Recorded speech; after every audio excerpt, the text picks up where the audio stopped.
بارت 2.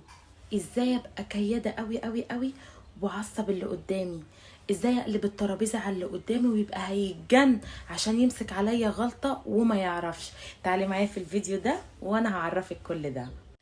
انا قلت في فيديو قبل كده عشان تبقي كياده لازم تفضلي كده. اول حاجه تعمليها اصلا ان انت تبقي مبتسمه على اي حاجه الشخص اللي قدامك بيعملها. عصبيه، ضايقيه. الكلام ده لاي حد عموما في حياتك، مش شرط الراجل، لا الكلام ده ممكن اتعامل فيه بحياتي عموما. لاي حد بيضايقني او بيحاول يكدني، اتجاهل اي حاجه، ما ردش على اي حاجه، ما اديش اهتمام لحاجه، لان انا مش شايفه حد زيي عشان اديله اهتمام. واخده بالك؟ فعشان تبقي كياده زي ما انا قلت في الفيديو اللي اتصدر ترند، اول حاجه بتعمليها ان انت بتبقي بارده. هتخرب الدنيا، خليها تخرب عادي. انت بتقول عليا كلام وحش عادي، انت بتكرهيني عادي خالص، انا ما عنديش مشكله في اي حاجه. اسمع اكتر ما اتكلم، ما اتكلمش وما اديش اي حاجه اهتمام اساسا، ما فيش حاجه تستاهل ان انا ادي لها اهتمام. قلب الترابيزه، لازم اسيب اللي قدامي يتكلم، لان اللي بيتكلم دايما بيغلط، لازم ابقى ساكته.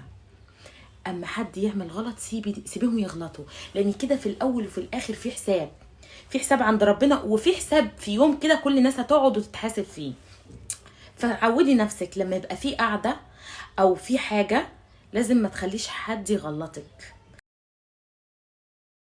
عودي نفسك ان انت ما تسمحيش لحد انه يحاسبك.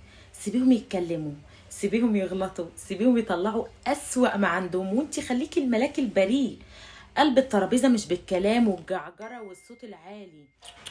قلب الترابيزه ان اسيبك تتكلم وانا بحوش لك في اخطائك طول ما انت بتتكلم، عشان اول ما يخلص كلام اروح انا متكلمه. انت قلت 1 2 3، انت عملت 1 2 3، وانا هاديه، انا ما اتعصبش. عودي نفسك صوتك ما يعلاش، ما تتعصبيش، ما تتكلميش كتير، سيبيهم يغلطوا وانت خليكي الملاك البريء. سيبيهم يتكلموا وجمعي انت الاخطاء. خليكي ذكيه. الراجل او الست او العلاقه عموما، اي حد داخله معاه نقاش طول ما هو بيتكلم وبيجعر وصوته عالي، دليل على ضعف موقفه ودليل انه هيغلط، وهيغلط يبقى انا بحسب لك غلطاتك. انا قاعده بقى بشيل من ده ومن ده ومن ده، وخليني فاكره ومركزه مع اللي بيتكلم، عشان اول ما يخلص كلام تعالالي انت عملت 1 2 3. هقعد بقى اتكلم قدامه وازعق قدامه واجعر بصوت عالي، مش هستفيد اي حاجه، وهاخد الخازوق وهو اللي هيقلب عليا الترابيزه.